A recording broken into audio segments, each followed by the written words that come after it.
السلام عليكم ورحمة الله تعالى وبركاته. مرحبا بكم في القناة.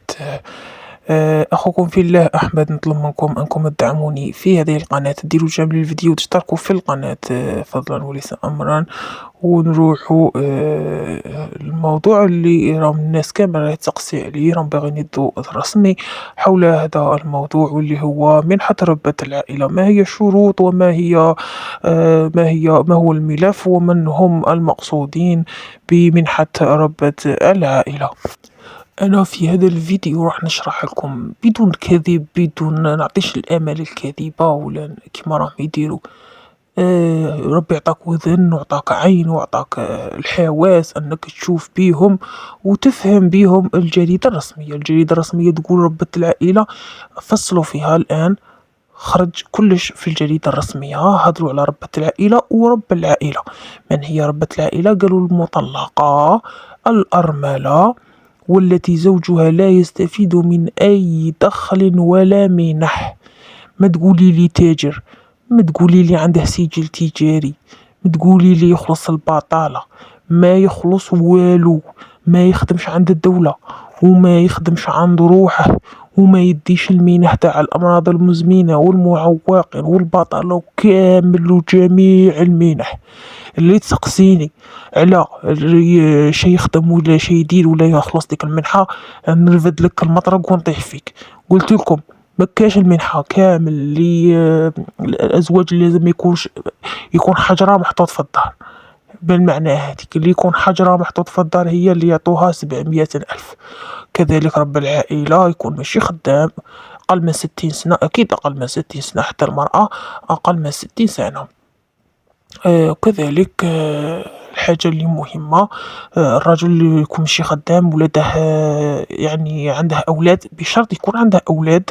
الزوجة تاعه ما تستفادش، ماشي عاملة ماشي خدامة، ما تستفاد من والو، حجرة محطوطة في الدار. بهذا المعنى نروحو نحطو الدوسي اللي قالك جيبه سيدي، نسخة من بطاقة التعريف الوطني البيومتري للمعني. صاي هذا هو الدوسي تاع المنحة رب العائلة ولا ربة العائلة. وبطاقة التعريف تاعك كنكون خضراء ولازم تكون بيومترية. هي صح. شهادة ميلاد أصلية راهي باينة، تجيبها من عند البلدية.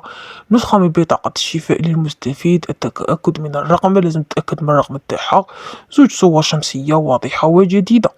بطاقة الإقامة وين تسكنوا كامل. شهادة الحياة لازم تكون حي ماشي ميت. وشهادة عائلية بالنسبة للمطلق والأرملة. إلا كنتي أرملة وما عاودتيش الزواج جيبي شهادة. إلا كنتي مرأة أو مطلقة تجيبي شهادة تاع الطلاق. زيد شهادة عدم تكرار الزواج بالنسبة للمطلقة والأرملة. إلا فات فيك تزوجتي، المطلقة تزوجتي ما تديهاش. الأرملة كذلك، إلا تزوجتي فات فيك تزوجتي دبرتي راجل ما تديهاش. نروحو شهادة وفاة الزوج بالنسبة للأرملة، يعني لازم الزوج تاعك تجيبي الورقة تاعه بلي ميت. متفاهمين صح؟ بطالة وعدم زواج للأبناء فوق 18 سنة. لازم يكون الدراري تاعك ولادك 18 سنة ماشي متزوجين. يسمى إلا تزوج محسوب عليك، محسوب عليك يخدم عليك. والتالية قاع هي تصريح شرفي نموذج مرفق للمعني. التأكيد من بصمة المعني، لازم تبصم بصبعك تاع اليد اليسرى. والتصريح الشرفي راه باين كتبه باللي راك باغي تستفاد من هذه المنحة. إذا منحة ربة العائلة سموها منحة ربة العائلة.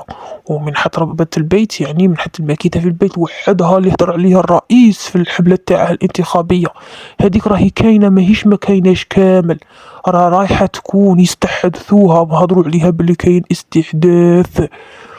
وكما شفتوا الرئيس راه فرح الناس، راه فرح العاملات بتمديد العطلة الأمومة. راح إن شاء الله ثاني يهتم بالمرأة اللي قاعدة في الدار. يا ربي يفرحكم كاملين وفرحوني أنا بجام وفرحوني بأبوني. ربي يخلي لكم الوالدين ويخلي لكم الأولاد ويعطيكم الذرية الصالحة.